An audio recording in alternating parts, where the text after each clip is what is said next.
അതായത് ലൈറ്റിൻ്റെ സ്ട്രിപ്പാണത്. അവിടെ അത് എന്തെങ്കിലും ഫംഗസ് ഉണ്ടെന്നുണ്ടെങ്കിൽ ഡിസ്പ്ലേ ലൈറ്റ് വരില്ല. പിന്നെ നമ്മൾ കമ്പോണൻറ്റ് ജമ്പർ ചെയ്യാൻ പറ്റും. ഇപ്പോൾ ഇവിടെ ഞാനത് ക്ലീൻ ചെയ്ത് വിടാൻ പോവുകയാണ്. അപ്പോൾ IP ബ്രഷിൽ ഇച്ചിരി എടുക്കുകയാണ്. ബ്രഷിലെടുത്തിട്ടാണ് ഞാനിവിടെ ഇതാണ്ട് ക്ലീൻ ചെയ്യുന്നത്. അല്ലാതെ ഒഴിച്ചു കഴിഞ്ഞാൽ ഡിസ്പ്ലേക്കകത്ത് കയറും. ഒന്നാമത് വെള്ളം കയറിയ ഡിസ്പ്ലേയും കൂടിയാണ്. സോ ബ്രഷിൽ ആവശ്യത്തിന് എടുത്തിട്ട് അത് കഴിഞ്ഞ് ഇങ്ങനെ ക്ലീൻ ചെയ്ത് വിട്ടാൽ മതി. അപ്പോൾ ഫുള്ളായിട്ട് ഞാനത് ക്ലീൻ ചെയ്യുന്നുണ്ട്.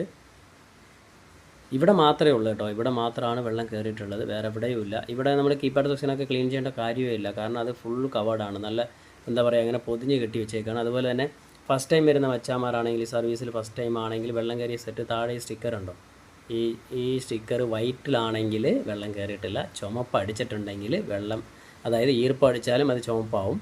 അപ്പോൾ വെള്ളം കയറിയോ ഇല്ലയോ എന്നുള്ളൊരു സെറ്റ് കണ്ടുപിടിക്കണമെങ്കിൽ നിങ്ങൾ ഈ സ്റ്റിക്കർ ഒന്ന് ശ്രദ്ധിച്ചാൽ മതി. അത് വൈറ്റ് കളറിലാണെങ്കിൽ വെള്ളം ഇതുവരെ കയറിയിട്ടില്ല, റെഡ് ആണെങ്കിൽ വെള്ളം കയറിയ സെറ്റാണ്. ഓക്കെ മച്ചാമാരെ, അപ്പോൾ ഞാൻ